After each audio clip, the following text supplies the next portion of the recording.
प्रेम से बोले शंकर भगवान की जय, मैया गौरी पार्वती की जय, गणपति ललन मां की जय।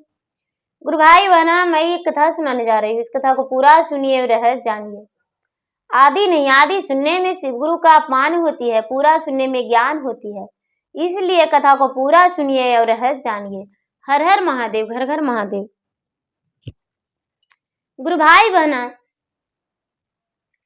एक किसान थे और एक किसान की पत्नी। किसान का एक बेटा और एक बेटी थी, और किसान के बेटा जो था बड़ा था, बेटी जो थी वो छोटी थी। किसान की पत्नी जो थी वो अचानक एक दिन बीमार पड़ गई, और जब बीमार पड़ गई तो बहुत ज्यादा बीमार पड़ गई। किसान जो थे गरीब और निर्धन थे, लाचार थे, वो अच्छे डॉक्टर के पास इलाज नहीं कर पाए। इस कारण उनकी पत्नी जो थी उनका देहांत हो गया और स्वर्ग सिधार गई। किसान जो थे अपने दो छोटे छोटे बच्चे के साथ जीना सीख लिए, रहना सीख लिए, अपने पत्नी के कर्मठ करके और बच्चे के साथ रहने लगे।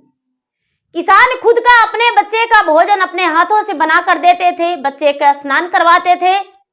किसान जहां भी रहते थे उसी जगह पर अपने बच्चे को साथ में रखते थे। उनका गांव का लोग सभी बोले कि भैया आप दूसरा विवाह कर लीजिए और एक पत्नी ले आइए, जिससे आपके बच्चे का मां मिल जाएगी और आपकी पत्नी। किसान को कहना था कि नहीं, एक पत्नी से तो मेरा सुख मिला ही नहीं, तो दोबारा पत्नी क्यों लाऊं? हो सकता है उसे भी यदि कुछ हो जाए तो भगवान उसे भी छीन लेगा और मेरा बच्चे का जीवन में फिर से दुख आ जाएगा। इसलिए बच्चे के लिए सौतेली मां हम नहीं लाएंगे। दीदी लोग कितना ही कोशिश किए, लेकिन किसान जो थे, किसान नहीं माने। धीरे धीरे समय बीत रहा था। जब किसान की पत्नी का देहांत हुआ था तो किसान की बेटी बहुत छोटी थी। जब बड़ी हुई तो बच्चे के साथ खेलने जाती थी, तो छोटी छोटी बच्ची जो थी अपने मां को मां कह के गोद में बैठती थी। तो इसे भी लगता था कि ये इसका मां है तो ये तो मेरा भी मां है। ये भी जाके और बैठने का कोशिश करती थी, लेकिन वो डांट के अपने गोद से भगा दिया करती थी कि अरे अभागन कहीं की, आई हो मेरा गोद में बैठने, अरे पैदा लेते ही तूने तो अपने मां के खा गई, जा जा बड़ा आई हो मेरे गोद में बैठने। छोटी बच्ची थी, नादान थी, इसे समझ में नहीं था। पिता के पास जाती थी और बोलती थी, पिताजी मेरा जितना सहेलियां है सबके मां है, पर मेरा मां क्यों नहीं है? उसके जो पिता थे, किसान थे, अपने बच्ची को बताते थे, बेटी तू नहीं जानती, तेरा मां भगवान की प्यारी बन गई है, भगवान के पास रहती है। और बच्ची कहती थी, पिताजी भगवान कहाँ रहते हैं? बेटी तू नहीं जानती हो, भगवान मंदिर में रहते हैं, मंदिर में भगवान रहते हैं और उसी के पास तुम्हारे माता है। पिताजी मंदिर कहाँ है?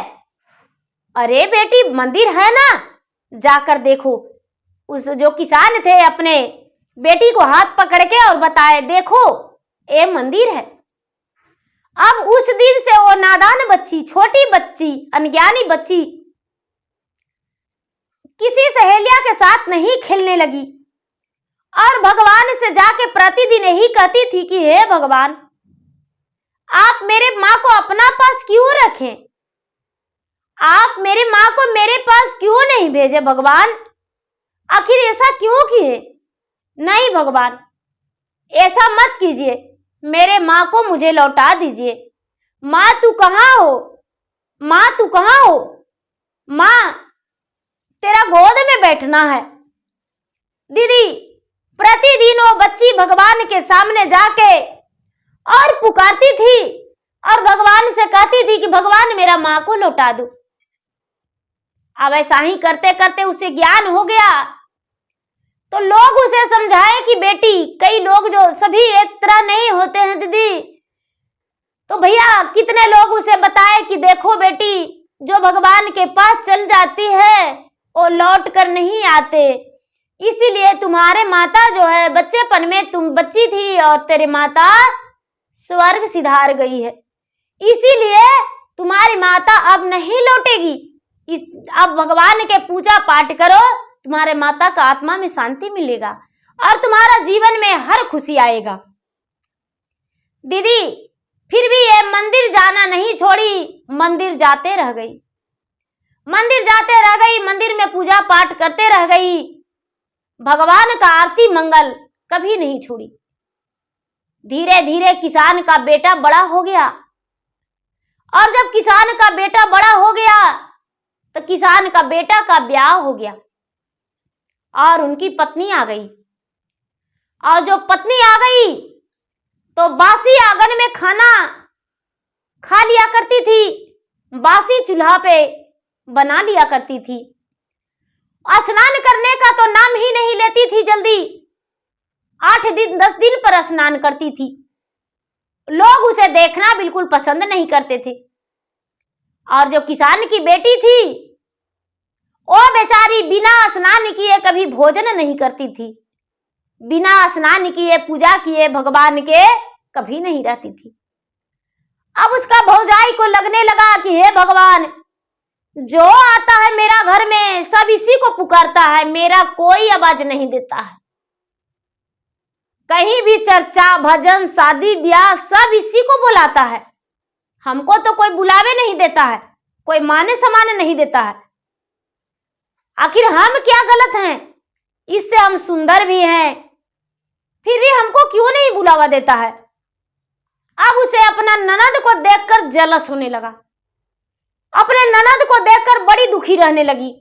अब सोचती कि हे भगवान, हमको शादी हुआ तो 1 साल हो गया, लेकिन ये ननद जो है हमको कपार पर बैठी गई है, इसको कैसे घर से भगावे। भगवान 1.5 साल हो गया मेरा शादी का। अब नित दिन वो वही सोचती थी कि क्या उपाय लगावे जो अब इसको घर से दूर करे। एक दिन का बात है कि ये बोली कि मेरा तबीयत नहीं ठीक है। जो किसान की बहू थी बोला मेरा तबीयत ठीक नहीं है, मेरा तबीयत खराब है। बिस्तर पे सो गई और सो के चुपचाप मटर मटर देखने लगी। बेचारी किसान की जो बेटी थी स्नान ध्यान करके आंगन में झाड़ू लगाती थी, स्नान करके क्रियाकर्म से निवृत्त होके और मंदिर चल जाती थी। मंदिर से आती थी तो अपने भाभी के साथ मिलके बनाती थी और कभी अकेले भोजन बना लेती थी। खेत में काम रहता था तो खेत में चली जाती थी। देखी कि अरे भाभी मेरा सोया हुआ है। अब दीदी ये बेचारी उठ के आप पूजा पाठ करके घर के सारा काम करके भोजन बना ली और भोजन बना के और भौजाई को बोली कि भाभी उठ के खाना खा लो। भाभी खाना बना लिए।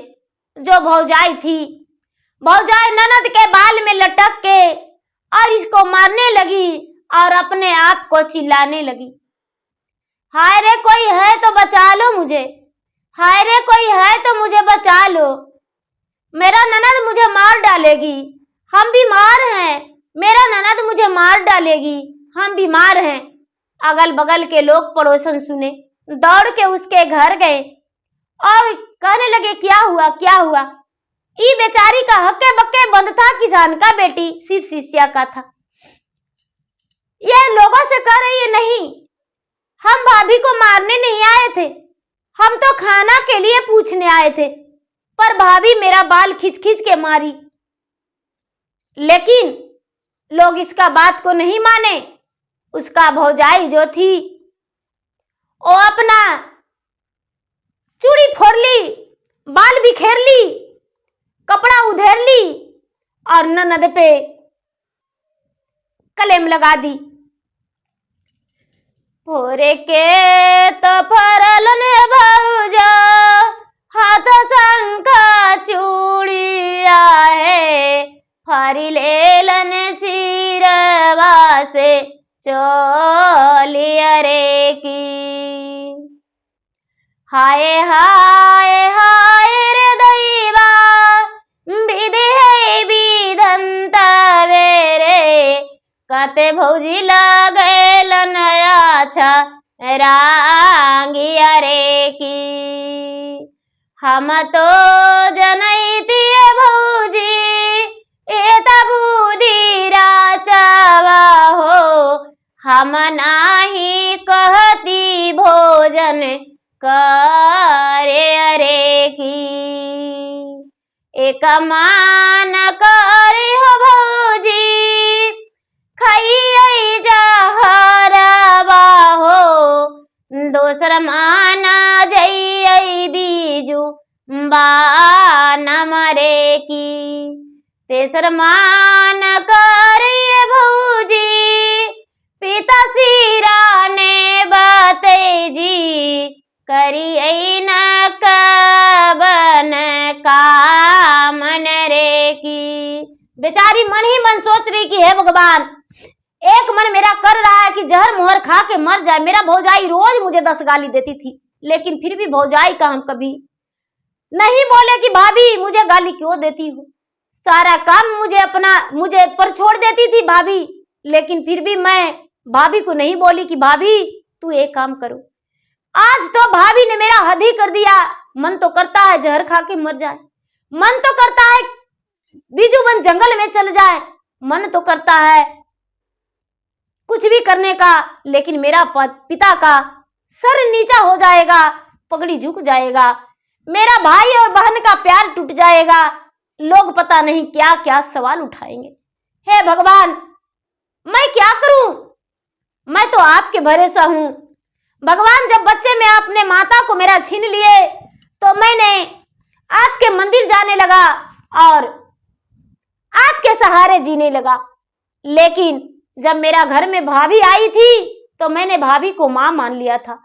आज मेरा भाभी का 2 साल आए हुआ है और मैंने भाभी पर हाथ भी नहीं उठाया, और भाभी ने मेरा मारी भी और उल्टा कलेम भी लगाई है। मन ही मन सोच रही है दीदी। शाम हो गया। जो भाई था, भाई बेचारा डिप्टी करने जाता था, कोई काम बंधुआ मजदूर के काम करता था। बाप और बेटा दोनों काम करने जाते थे। दोनों आए लौटकर, शाम हुआ। अपने बहन से पूछा, भाई बहन भाभी क्या कर रही है? भैया भाभी पलंग पे सोई है। जो किसान थे अपने पुत्री से बोले कि बेटी बहुत उदास लग रही हो। नहीं पिताजी, ऐसा कोई बात नहीं, बस माँ का याद आ रहा है। किसान भी मुरझाकर बोले अपने बेटी से, बेटी जो भाग्य में रहता है वही होता है, माँ का याद करने से क्या फायदा। बेटी बोली, पिताजी सब कुछ तो चला जाता है, एक याद ही तो रहता है, इसीलिए माँ को याद करते हैं। किसान चुप होकर भोजन किए, आराम से सो गए। जो किसान के बेटा थे अपने पत्नी के पास गए और पत्नी से पूछे, अरे पलंग पर सोई हो, क्या हुआ? उनकी पत्नी बोली, गांव वाले से पूछिए, मैं एक दिन बिस्तर पे सो के आ गया, आपकी बहन मुझे पिटाई की, बाल खींच खींच के मारी। अब तो लगता है मुझे इस घर में एक दिन भी रहना मुश्किल हो रहा है। हम अपना प्राण को त्याग देंगे, मर जाएंगे या तो मैके चला जाएंगे। किसान के बेटा कहते हैं, अरे प्यारी, अरे सुंदरी, तू कैसे मैके जा सकती हो? कैसे तू मर सकती हो? कैसे अपना प्राण त्याग सकती हो? नहीं नहीं नहीं, ऐसा काम कभी भूल के भी मत करना। तुम्हारे बिना हम जिएंगे नहीं, उठकर खाना खा लो। किसान की बहू जो थी वो कहती है कि नहीं, मुझे मर जाने दीजिए। अपना पूरा मोह जाल अपने पति पे फैला दी। किसान का बेटा अपने पत्नी के मोह माया में लिपटकर कहने लगे कि जो तू कहेगी वो मैं करने को लिए तैयार हूं, लेकिन तू मरना मत। एक तो मेरा माता ने मुझे छोड़कर चल गई थी और तू भी मेरे घर आई हो। मेरा ब्याहता पत्नी बनके, तो तू भी कहती हो कि मर जाएंगे। बोला कि आज नहीं कल कहेंगे, क्या आप मेरे बात सुनेंगे? तो हाँ, हम तुम्हारा बात सुनेंगे। तो ठीक है, चलिए भोजन कर लेते हैं। किसान के बहू और बेटे दोनों मिलकर भोजन कर लिए। भोजन करके पूरी रात आराम से सोए। सवेरा हुआ, फिर से किसान की पुत्री बनाई भोजन, अपने भाई को, अपने पिता को भोजन कराई। पूजा पाठ के बिना तो रहती ही नहीं थी, पूजा पाठ कर ली। कोई बात नहीं, किसान के बेटा चले गए डिप्टी। कुछ दिन बीता किसान, कुछ दिन बीते बीते किसान जो थे, किसान कहते हैं कि अरे बहुत दिनों से मैं अपना ससुराल नहीं गया हूं, तुम्हारा पोसने पालने में रह गया, इसलिए हम जरा तुम्हारा नानी के घर हो आता हूं। किसान जो थे अपना ससुराल चले गए और किसान के बेटा, किसान के बहू, किसान के बेटी घर पर। किसान की बहू सोचती है कि हाँ, यही मौका है ननद को भगाने का।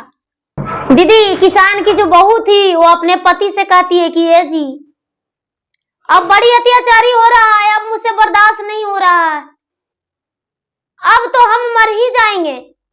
इतना दिन हम बर्दाश्त कर लिए, लेकिन अब मुझसे बर्दाश्त नहीं होगा। रो रो के, मगरमच्छ की आंसू गिरा के, और अपने पति को कहती है कि अब हम प्राण दे देंगे। किसान के बेटा कहते हैं, आखिर क्या हुआ जो तू प्राण देने के लिए उतावला हो? देखिए, मेरा कहना मानिए तो अपना बहन के घर से निकाल दीजिए। किसी अंधरा लंगड़ा कोढ़िया काना के हाथ धरा दीजिए, नहीं तो जहां मन होगा जहां जाएगी, इससे हमको कोई मतलब नहीं है। किसान के बेटा कहते हैं, अरे बहन के घर से निकाल दे? तो हाँ, बहन के घर से निकाल दीजिए, नहीं तो हम मर जाएंगे। किसान सोचते हैं, अरे बहन चल जाएगी तो रह लेंगे, लेकिन पत्नी चल जाएगी, मर जाएगी, तब हम क्या करेंगे? ठीक है, कहते हैं कि ए जी, अकेले ले जाइएगा ना तो लोग हंसेगा, कहेगा बहनी के कहां ले जा रहा है, हम भी साथे चलेंगे। जाके ननद के कहती है कि ए, चलिए ना, हम लोग घूमने जाएंगे कहीं, चलिए, पेन ओढ़ के तैयार हो जाइए। कहती है कि भाभी कभी नहीं बोले थे। बेतिया में गईल हो भाभी, साल दुई बरी सवा से कहियो ना बोलला मीठी बोली अरे की भाभी हो आज कैसे बोलला मीठी बोली अरे की। बेचारी मन ही मन सोचती है कि भाभी साल 2 बरस बीत गया, कभी नहीं बोली हो, आज कैसे मीठे मीठे बोल रही हो। अच्छा चलते हैं। बेचारी तैयार हो गई, भाई और भौजाई के साथ जाने लगी। चलते चलते चलते चलते चलते चलते बहुत दूर चले गए। एक आंधर था, दोनों आंख से बेचारा को नहीं दिखता था। वो मांगता खाता था, तो मांगता खाता था तो भीख मांग रहा था, और अंधरा के देख के और भौजाई कहती है कि ये जी देखिए वो अंधर मिल गया, इसी को हाथ धरा दीजिए। अंधरा के पकड़ा भाई, बोला ए अंधरा कहाँ जा रहा है? ए भैया हमको मारिए मत भैया, भीख मांगते हैं खाते हैं। देखिए भैया ठोकर उकर लग गया क्या? अरे अंधरा मेरा बहन से शादी कर लो। नहीं भैया हमको आंख से नहीं दिखता है, हमको कोई नहीं है भैया, हमको माँ जो थी वो भी मर गई है, पिताजी जो थे वो भी मर गए, मेरा भाई और भौजाई जो है घर में नहीं जाने देते हैं भैया, हम इधर उधर भटक भटक के भीख मांगते हैं खाते हैं, कहाँ सो जाते हैं, कहाँ मेरा सुबह होता कहाँ सांझ होता कोई पता नहीं। तन पर मेरा कपड़ा जो रहता है फटा रहता है सही रहता है वो भी मुझे पता नहीं है, लोग को दया माया लगता है तो दे देता है भैया पहन लेते हैं, हम इसको परवरिश कैसे करेंगे? अरे यदि नहीं करेगा मेरा बहन से ब्याह तो तुम्हारा प्राणे ले लेंगे। जल्दी से राजी हो जाओ, मेरा बहन से शादी कर लो। नहीं भैया, आंध्रा गिड़गिड़ाने लगा। आंध्रा गिड़गिड़ाने लगा, दीदी रोने लगा। लेकिन जो भौजाई थी वो अपना साथ में सिंदूर रखी थी, आंध्रा के हाथ में धरा दिया और अपना ननद के मांग में भरा दिया। ननद रोती कलपती रह गई कि भाभी आखिर मैंने क्या बिगाड़ा था तुमको, जहर मोहर दे देती भाभी हम मर जाते, लेकिन ये आंध्रा के साथ मेरा क्यों रिश्ता बना रही हो? आंध्रा के साथ हम कैसे रहेंगे भैया? मेरा माँ मर गई थी लेकिन मेरे पिताजी थे भैया। लेकिन भाई तो निर्दयी कसाई बन गया, बोला कि इसी के साथ तुम्हें रहना होगा। दीदी अब बेचारी क्या करती है? आंध्रा जो मांग में भर दिया सिंदूर, तो आंध्रा के हाथ पकड़ ली। आंध्रा के हाथ पकड़ ली दीदी। अब बेचारी गांव में अनजान थी उस जगह पे, अब सोचती है कि हे भगवान मेरे पास कुछ नहीं है, अब कैसे हम क्या करेंगे, समझ में नहीं आता है। इस आंध्रा के साथ हम कैसे जीवन बिताएंगे? हाथ पकड़ ली बेचारी आंध्रा के भाई भौजाई होती है से। भौजाई जो थी 2 लात दिया आंध्रा के और 2 लात अपना ननद के, और बोली कि जिंदगी में मेरा दरवाजा कभी मत आना। यही आंध्रा के साथ जीवन बिताना, आंध्रे के साथ रहना। बेचारी जो ननद थी हाथ पकड़ के महादेव के मंदिर के पास चल गई।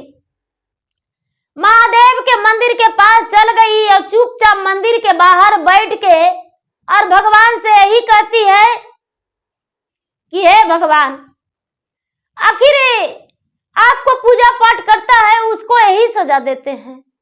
अरे एक तो मेरा माँ मर गई थी, लेकिन पिताजी मेरा 1 दिन 2 दिन के लिए घर से बाहर हुए थे, मेरा भैया और भाभी मेरे साथ क्या किए? लेकिन नहीं भगवान, ये आपका इशारा है। भैया और भाभी के हम दोष नहीं देंगे, जो किए हैं वो सब आप किए हैं, किसी का दोष नहीं है। हम भैया भाभी के दोष कैसे देंगे? आप तो विधाता हैं, कर्म लिखने वाले और मिटाने वाले भी हैं, भाग्य को बदलने वाले। भगवान हम भैया भाभी के दोष नहीं देंगे। अब पूरी रात बेचारी भगवान के कोसती रह गई, भगवान के कहती रह गई। अंधरा जो है, अंधरा कहता है कि देखिए हम तो अंधरा जरूर हैं लेकिन हम आपसे विवाह नहीं किए हैं, आपका भाई भौजाई मुझ पर सौंप दिया, हम कैसे आपका परवरिश करेंगे? दीदी सवेरा हुआ मंदिर के पास लोग गए तो कहते हैं कि अरे जो अंधरा भिखिया मांगता है उसका साथ एगो लड़की बहुत सुंदर है। अंधरा भीख मांगता है लेकिन ये लड़की बड़ा सुंदर है, कहाँ से आई है? बड़ी लोग देखने गए, कहने लगे कि अरे बेटी तुम कौन हो, कहाँ से आई हो? बेचारी कहती है कि अंधरा के हम पत्नी है, अंधरा से विवाह किए हैं। अरे इसीलिए हम इसको से विवाह किए कि अंधा बेचारा भीख मांगता है और इसका दिखता नहीं है, गिर जाता है, तो इसका पत्नी बन के अब इसके साथ हम रहेंगे तो मेहनत मजदूरी करके इसको भी खिलाएंगे और अपना भी परवरिश कर लेंगे। हमको माता पिता भाई भौजाई कोई नहीं है इस संसार में, इसीलिए हम अंधरा के साथ कर लिए, क्योंकि कि कौन मेरा हाथ थामता, कौन मुझसे ब्याह करता। दीदी ये बात सुनकर गांव वाला कहने लगे कि भाई हम लोग सब मिलके इसको 1 कट्ठा जमीन दे दीजिए, किसी जगह पर दे दीजिए, हम लोग सब मिलके और ये रहेगा। कोई बोला कि ए बेटी चलो मेरा घर में रहो, चलो और एगो मड़ाई दिलवा देंगे बेटी, यहाँ पर परीत रहता है, यहाँ पर किसी का नहीं है बेटी, बंजर जमीन है, कोई खेती उती नहीं करता है, यहीं पर तू अपना घर बना लेना धीरे धीरे मट्टी का और इसी में रहना। चलो बेटी, अब जिसको दया माया लगा दीदी वो अपना घर ले जाके उसको रख लिया और बोले कि देखो बेटी मेरा घर तू चूल्हा चौका बर्तन कर देगी तो 2 वक्त के रोटी भी दे देंगे, तुम्हें कपड़ा लता भी दे देंगे और रहने का भी ठिकाना हो जाएगा। आप बेचारी दीदी एगो किसान के घर में रहने लगी। किसान जो होते हैं बड़ी दयालु होते हैं दीदी, वो अपना घर में उसे जगह दे दिए और वो रहने लगी। एक दिन का बात है कि चर्चा हो रहा था। ये पुजारी थी, पूजा पाठ भगवान के मंदिर में जावे करती थी, करवे करती थी। एक दिन चर्चा हो रहा था, तो चर्चा हो रहा था तो चर्चा की आवाज सुनी, तो जिनके घर में रह रही थी उसे बोली कि क्या हो रहा है, लगता है कुछ गीत गान की आवाज है। तो हाँ, चर्चा हो रहा है बेटी, यहाँ गांव में हर सोमवार के चर्चा होता है, तो हम भी जाएं। अरे बेटी, पूछने का बात है, जाओ। ओ बेचारी गई। चर्चा में भजन, कथा, कहानी सब कुछ कही। लोग के बड़ा पसंद आया। सब लोग इसको पसंद करने लगे कि अरे बड़ी भजन आता है, बड़ी चर्चा करती है, कथा करती है, बड़ी अच्छा अच्छा कहानी सुनाती है। सब लोग उसको बड़ी पसंद करने लगे। अब जो है हर सोमवार को मंदिर जाने लगी और अंधरा के ला के प्रसादी देती थी और अंधरा से यही कहती थी कि ए जी, हम कमाएंगे, आप खाइएगा, लेकिन नमः शिवाय कभी नहीं भुलाइएगा।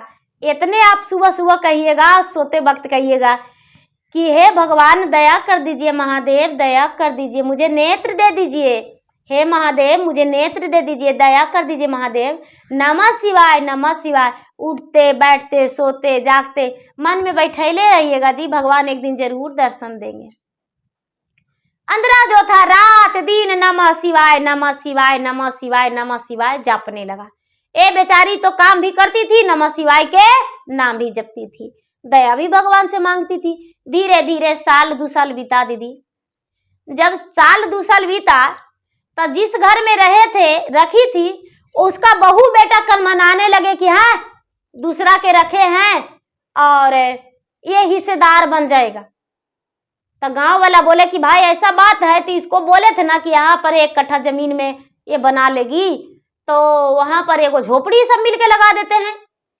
तो झोपड़ी लगा दिए, झोपड़ी लगा दिए दीदी।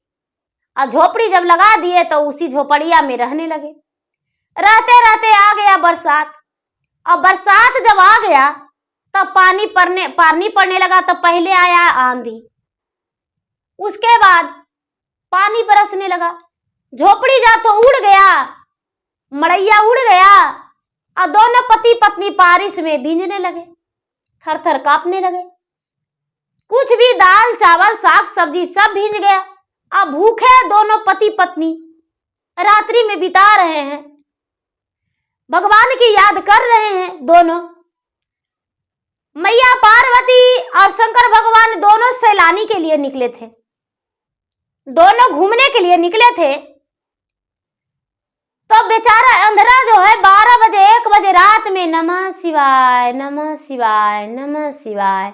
बेचारी अंधरा के पत्नी भी है, वो कहती है भगवान दया कर महादेव, कितना हम कष्ट किए भगवान, कितना आपको नाम जापते हैं, लेकिन अपना भक्त को इतना कष्ट क्यों देते हैं भगवान। आखिर मैंने किसका क्या बिगाड़ा था, लेकिन देखिए भगवान घर से बेघर कर दिए। एक तो मेरा माँ मर गई, दूसरा में भौजाई निकाल दी, तीसरा में अंधरा से ब्याह हो गया, चौथा में जिसका घर रहे वो भी निकाल दिया, 5वां में मेरा मड़ैया उड़ गया, 6ठा में भोजनों नहीं बना, 7वां में आज भूखा है भगवान। सब दुख, 7वां मतलब सब दुख हो गया भगवान। कम से कम कुछ तो रहम कीजिए, कुछ तो दया कीजिए भगवान। बेचारी ऐसी रट रही है। पार्वती कहते हैं कि महादेव जी कुछ आवाज आ रहा है कन्हू से। महादेव जी कहते हैं हट, आप ऐसी करते हैं, कहाँ आवाज आ रहा है, नहीं कैसे आवाज आ रहा है। कोई लगता है कह रहा है नमः शिवाय 1 बज रहा है रात, और कोई कह रहा है नमः शिवाय और कोई रो रहा है, चलिए देखते हैं। शंकर भगवान कहते हैं हट आप जाइए, हम नहीं जाएंगे। शंकर भगवान तो रचना रच रहे थे, नहीं जाएंगे। पार्वती खींच के ले गए, नहीं कैसे जाइएगा, आपका भक्त है कन्हू तकलीफ में है। देखते हैं कि पति पत्नी पानी में वैसी बैठी हुई है। खेत में पानी था, मड़ैया उड़ गया था, अब बेचारी का सर पे छत भी नहीं था, बैठने का जगह भी नहीं था, कुछ भी उसके पास था भी नहीं धन संपत्ति। पार्वती कहते हैं कि कौन हो बेटी पनिया में। बेचारी कहती है कि माँ जी, दादी माँ आधी रात के आप कौन आए हैं। तारे बेटी हम भी दुखियारे ने घूम रहे हैं बेटी, तारे हमको से ज्यादा दुखियारी नहीं होंगे। जलमाली तेजी शिव माता मोरा मरले जी दुखवाना परले हजारन रे की जब महामाई भैली जी शिव सोलही बारी सवाजी भाभी धरैले अंधेरा तन रे की जब हम भैली जी शिव बिसही बारी सवाजी होई गईली घरवा से बेघरन रे की नहीं मोर सूझे जी शिव दिनमा से रातिया जी नहीं मोरा सूझे संसारन रे की कवने कसुरवा जी शिव हम मुझे कैली जी हमारा के देला दुख हजारन रे की। माता गौरा जो थे दीदी, उनका आंख से आंसू झरझर गिरने लगा, झरझर गिरने लगा। महादेव के कहने लगे कि हे महादेव जी, आप अपने भक्त को इतना अनदेखा क्यों कर रहे हैं? आखिर ये शिष्या क्या बिगाड़ी थी आपको? ये जब ऐसा ही था तो इसको जन्म देते ही मृत्यु डर दे देते, मर जाती। लेकिन इतना बड़ा सजा तो नहीं दे सकते हैं। एक तो बिन माता के हो गई, दूसरे में इतना दुख सुना रही है। हे महादेव, आप थोड़ा सा नजरिया खोल दीजिए, कुछ तो दे दीजिए इसको। महादेव जी बोले कि ठीक है, कोई बात नहीं, देंगे, ठीक है देंगे। महादेव जी जो थे अपने झोली थैली से भभूत निकाल के और थोड़ा सा छीट दिए और वहां से चल दिए दीदी। और जाने के बाद सवेरा हुआ तो दोनों पति पत्नी पूरा अच्छा पलंग पे सोए हुए हैं। सुंदर सा महल बना हुआ है, महारानी की तरह। तन पे करोड़ों का गहना सजा हुआ है, हीरा जवाहरात सजा हुआ है। कितना सुंदर साड़ी पहनी हुई है। घर में नौकर चाकर लगे हुए हैं। द्वार पे बाग बगीचा फुलवाड़ी की तरह सजा हुआ है और कुआं भगवान के मंदिर बना हुआ है। अब तो सब लोग उसको देख के चकित हैं कि अरे, उसका रतिया में तो समझिए कि मड़ैया उड़ गया था। हवा जो चला था जो मड़ैया उड़ गया था। और रातों रात इसका घर इतना बड़ा बन गया, महला दुमहला तल्ला दु तल्ला बन गया। ये कैसे हो सकता है? अब सब लोग उसको घर गए और पूछने लगे कि भाई ये सब कैसे हुआ? बेचारी सारी बात सच्चा बता दी। कुछ लोग जो थे कहने लगे कि अरे, ये भगवान की सच्चा भक्त थी, ये भगवान की सच्चा भक्त थी, इसीलिए इसका भगवान प्रचंड हो गए, दर्शन दिए और दर्शन देकर इसका दुख को हरण कर लिए, दुख को हरण कर लिए और भगवान इसका जीवन में खुशियां लौटा दिए। बेचारी बड़ी दुखी थी, लोग बड़ी उसका सहवासी देने लगे और बड़ी लोग मोह माया दिखाने लगे कि नहीं नहीं, बेचारी को भले भगवान दिए। भगवान देखिए, जो भगवान के सच्ची भक्ति करते हैं भगवान उसको सब कुछ देते हैं। भगवान के बेचारी सच्चे भक्त थी और भगवान इसे सब कुछ दे दिए। दीदी, सब लोग सहवासी देने लगे। धीरे धीरे समय बीतने लगा। अंधरा का भी नेत्र हो गया और वो बेचारा अंधरा भी बड़े महानता के साथ वो रहने लगे, एक राजा के तरह रहने लगे अंधरा। अब क्या होता है दीदी, अब इसके घर में नौकर चाकर काम करने लगे, एक महारानी की तरह रहने लगी। अब ये अंधरा जो थे बहुत बड़े बिजनेसमैन बन गए। भगवान उनका बुद्धि तो इतना दे दिए, इतना दे दिए कि सरस्वती माता उनके कन कन में विराजमान हो गए और लक्ष्मी माता कोने कोने में विराजमान हो गए। कुबेर देवता जो थे उनके घर में भर गए, भर दिए धन लक्ष्मी से। दीदी, अब बेचारी मुट्ठी भर अन्न दूसरा को दे के खाती थी और कभी भी किसी को अपमान नहीं करती थी। धीरे धीरे समय बीता तो बेचारी का बेटा बेटी सब हो गया। एक दिन का बात है दीदी कि एक भिखारी की तरह इसका भाई जो था काम ढूंढ रहा था। तो अंधरा तो बेचारा देखा था नहीं, बाहर में वो बेचारा खड़ी था, अंधरा तो रहा नहीं। वो तो एक राजकुमार की तरह साहूकार की बन गया, बिजनेसमैन बन गया, बाहर में खड़ी था। और इसका जो भाई था, भाई देखा अभी बोला कि भैया कोई काम मिलेगा सेठ जी। तो इसका जो बहनोई हुआ दीदी, अंधरा जो पहले था, वो बोला कि क्या काम कर लेंगे आप? तो आप जो काम कहिएगा वही काम कर लेंगे। बोले कि ऐसे तो मेरा घर में नौकर चाकर का कमी नहीं है, जाइए, मेरा घर में कोई काम नहीं है। बहन जो थी झिरोखा पर से देख रही थी, मेरा घर में कोई काम नहीं है, तो देखिए मेरा घर में 3 दिन से खाना नहीं बना है, कोई काम दे दीजिए, हम करके और कुछ अन्न ले जाएंगे जो मेरा बहन बना लेगी खाना।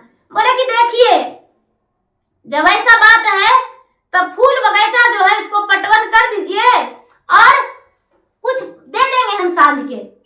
जो फूल था उसको पटाने लगा, पानी से पटवन कर दिया। सांझ हुआ तो जब सांझ हुआ तो मालकिन मालकिन कह के पुकारने लगी, मालकिन मालकिन कह के पुकारने लगी।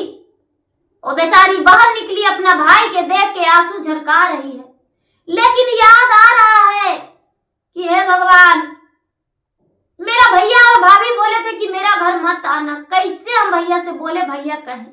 यही भैया मेरा अंधरा से हाथ धरा दिए थे। हे भगवान, भौजाई के कहने पर बड़ी नतीजा करते थे, क्या कैसे अपना भैया के भैया बोले? भैया मेरा घर में मजदूरी करिए। बड़ी बेचारी महसूस कर रही, दीदी थोड़ा और दुगना क्या तिगना क्या 4 इतना दे दी कि लीजिए ले जाइए।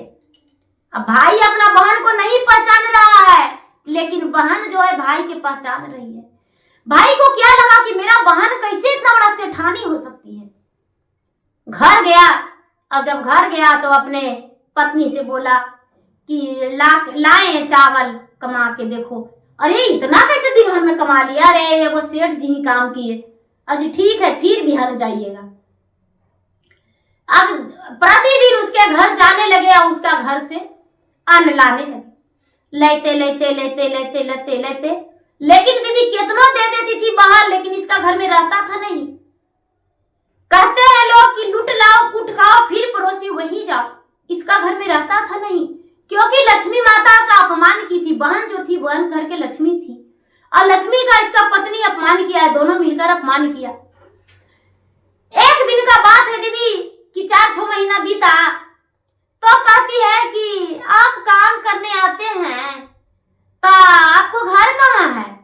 बताया कि मेरा घर वहां है। तो आप कई भाई हैं? तो एक भाई। तो आपके माता पिता? तो बाबूजी मेरा तो बूढ़ा हो गए हैं, और मेरा हम एक ही भाई है। तो बहन हुआ? तो बहन एगो थी, लेकिन दूसरा के हाथ धर के चल गई। तो आप धरवा दिए कि वो धर ली? तो नहीं, से का कहें से हमको पत्नी जो थी जैसे जैसे कही वैसी वैसी किए। तो आपको पत्नी क्या बोली थी? तो हमको पत्नी बोली ना कि आपका बहन बड़ी बदमाश है। जो हमको बहन भगवान के भक्त थी, जैसे आपको देखते हैं हम आते हैं काम करने तो आप पूजा पाठ करते हैं, गीत भजन गाते हैं, किस्सा कहानी करते हैं, वैसी हमको बहन भी करती थी। आप जानते हैं देखने में बिल्कुल आप ही की जैसा लगती थी, लेकिन आप तो कहाँ सेठ सेठानी हैं, और हमको बहन तो बेचारी भिखारी थी। जे उसको हम घर से निकाल दिए और एक आंधर के साथ ब्याह कर दिए, और बेचारी कहाँ गई सब पता नहीं है। तो अच्छा, आपको बहन है जी, आपको बहन मिल जाएगी तो आप उसको पहचान लीजिएगा? तो हाँ पहचान लेंगे। तो ऐसा बात, तो पहचान लेंगे? तो हाँ पहचान लेंगे। तो ठीक है, आपके बहन हो सकता है आपके घर जाएगी, पहचान लीजिएगा ना? तो हाँ। तो दीदी ये काम कर रहा था, इसके घर काम कर रहा था। आइए बेचारी सोची कि अच्छा एक दिन हम अपना बाबूजी से मिले जाएंगे। अपना पति अंधरा जो थे पहले दीदी, तो बेचारा आंख वाले सेठ हो गए, तो अपना पति से बोली कि ये जी सब कुछ तो सब नियन हुआ जी, लेकिन भगवान धन संपत्ति भी दिए, तो समझिए कि हमको आपसे ब्याह हुआ था ना, धन संपत्ति इतना भगवान दिए जी, से हम अपना मायके जाएंगे अपना बाबूजी से मिले। उसका पति बोले कि ठीक है जाओ। तो उसको जो पति से थे जो डोली कहार कर दिए, लेकिन बेचारी डोली कहार से दीदी अपना घर नहीं गई। 16 श्रृंगार 32 गहना में सजी हुई थी दीदी, अपना घर नहीं गई, ये नहीं उतर गई और अपना मायका गई। तो उसको पिता जो थे बाहर दरवाजा पे एक टूटा हुआ खटिया पर सोए हुए थे, अपना पिता के पांव धर के रोने लगी। उसका पिता जो थे बेचारा बिस्तर पर लेटे हुए थे, कभी भोजन मिलता था कभी नहीं मिलता था। कहने लगे भाई कौन हो जो मेरा पांव धर के रो रही हो। जब किसान देखते हैं तो कहते हैं मेरा बेटी, बेटी तू कहाँ चल गई थी, हम कहाँ कहाँ नहीं ढूंढे। बेचारी रोती है और कहती है कि पिताजी माता तो मर गई थी, मेरा दुख पड़ा था, भैया भाभी ने एक अंधरा के साथ ब्याह कर दिए थे, हम कोई ऊंच नीच कदम नहीं रखे थे, मेरा भैया भाभी अंधरा से विवाह कर दिए थे, मुझे पहुंचा के अंधरा के पास, और हम उसी के पास आज तक हैं। आवाज भगवान के कृपा से हम बहुत बड़े महाराजा बन गए, हम मेरे पास धन संपत्ति का कमी नहीं है, दाई दासी नौकर चाकर सब कुछ है मेरे पास पिताजी। भैया जो नौकरी करता है मेरे पास ही मेरा फूल बगान पटाता है, भैया मुझे नहीं पहचाना है। जो भौजैया थी वो सुन रही थी, झटपट निकली लोटा में पानी लेके, ननदो पैर धो लीजिए मुझसे गलती हो गया, ननदो मुझसे गलती हो गया। 16 श्रृंगार 32 गहना देख के कहती है कि कहाँ से लैलू ननदो 16 श्रृंगारवा से, कहाँ से लैला 32 नवा हो राम के करे कमैया हो ननदो, तो जे लाएला से के करे कमैया कोटाया टारिया हो राम। बेचारी कहती है पति के कमैया भाभी 16 श्रृंगारवा से, पति के कमैया 32 गहना हो राम। शिव गुरु के दाया भाभी कोठवाया टारिया से, हमारा पर माया न दिखा बहु राम। भौजाई हाथ जोड़ के कहती है कि ननद हमको से ननद जी गलती हो गया, चलिए घर के अंदर। कहती है नहीं भाभी आपसे गलती नहीं हुआ, गलती तो हमसे हुआ कि आपको हम बाल खींच खींच के मारे। लोग टोला मोहल्ला जुट गए दीदी, सब लोग कहने लगे अरे कहाँ गई थी, तो चल गई थी। कहती कि नहीं हम कोई नीचा लात नहीं धरे थे, कोई नीचा कदम नहीं धरे थे, हमको भाई भौजाई वो अंधरा से शादी कर दिए थे, लेकिन आप चल के देखिए मेरा घर महल अटारी, महादेव की कृपा से चल के देखिए। लोग गांव वाला सब जुट गए दीदी, सब लोग देख के तारीफ करने लगे और सब लोग कहे चलिए मेरे घर चलिए, मेरे घर चलिए। बेचारी कितना चर्चा भजन करती थी, हाय रे हाय। बोले कि उसी चर्चा भजन की कृपा दया है कि आज हम एक सेठानी महारानी है, नहीं तो मेरा भाई भौजाई एक नांदरा से ब्याह कर दिया था। दीदी जो डोली कहार इधर था, डोली कहार के बुला के उसी डोली कहार में अपना पिता के बैठा लिया और पिता के बैठा के और अपने भी डोली में बैठ गई और पिताजी के अपना घर ले आई, पिताजी के अपना घर ले आई दीदी, और अपना घर में पिताजी के सेवा करने लगी। भाई से बोली कि भैया आज से आप मेरे घर काम नहीं करने आइएगा, क्योंकि आप मेरा जो भैया है आपका हम बहन है। जिस अंधरा के साथ विवाह कर दिए भैया वही अंधरा का ही कमाई है, वही भिखरिया में कमाए वही भिखरिया के हम पत्नी है। तो नहीं भैया, आपसे मेरा कोई नाता नहीं है। भाई हाथ जोड़ के विनती करके बोला कि बहन सब कुछ टूटेगा लेकिन रिश्ता नहीं छूट सकता है। बहन मुझसे गलती हुआ पत्नी के बहकावे में आके, मुझे माफ कर दो। बोली कि भैया माफ एक ही शर्त पर करेंगे कि भाभी के प्रतिदिन स्नान करके और भगवान के मंदिर जाने बोलिए और आप भी शिव शिष्या बन जाइए और आप भी शिव गुरु में जुड़ जाइए, तभी हम आपको माफ करेंगे और भैया बहन का संबंध रहेगा। भाई जो थे तुरंत स्वीकार किए और वो भी शिव शिष्या बन गए, शिव गुरु का ज्ञान लिए। पहला सूत्र में दया मांगना, दूसरा में चर्चा करना, तीसरा सूत्र में 108 बार नमः शिवाय जाप करना। बहन ने ऐसा भाई को बताई और भौजाई को भी बताई। भाई भौजाई भी अपना धीरे धीरे सुखी जीवन बिताने लगे, लेकिन कष्ट उन लोग का भी बहुत हुआ। और बहन जो थी, बहन सुखी जीवन बिताई, अपने पिता के अपने घर में लाई और पिताजी जो थे अंतिम समय में सुख प्राप्त किए। तो गुरु भाई बहना देखिए, दूसरा को कहने से कुछ नहीं होता है। भाग का लिखा कोई नहीं मिटता है, ये सत्य है, लेकिन भाग को बनाना पड़ता है। ये नहीं कि बैठे रहेंगे और सब कुछ हो जाएगा, खुद का मेहनत करना पड़ता है। तो भक्ति भजन में खाली नहीं, हाथ से भी मेहनत करना पड़ता है, कमाना भी पड़ता है। तो गुरु भाई बहना मेरा वीडियो अच्छा लगे तो मेरा वीडियो को लाइक करें, शेयर करें, चैनल पर यदि नए हैं तो चैनल का सब्सक्राइब करें, बेल आइकन घंटी को दबाएं, जो कि मेरा वीडियो का नोटिफिकेशन सबसे पहले आपके पास जाए और आप मेरा वीडियो को सुन सके। कमेंट बॉक्स में हर हर महादेव जरूर लिखे। धन्यवाद। हर हर महादेव, घर घर महादेव।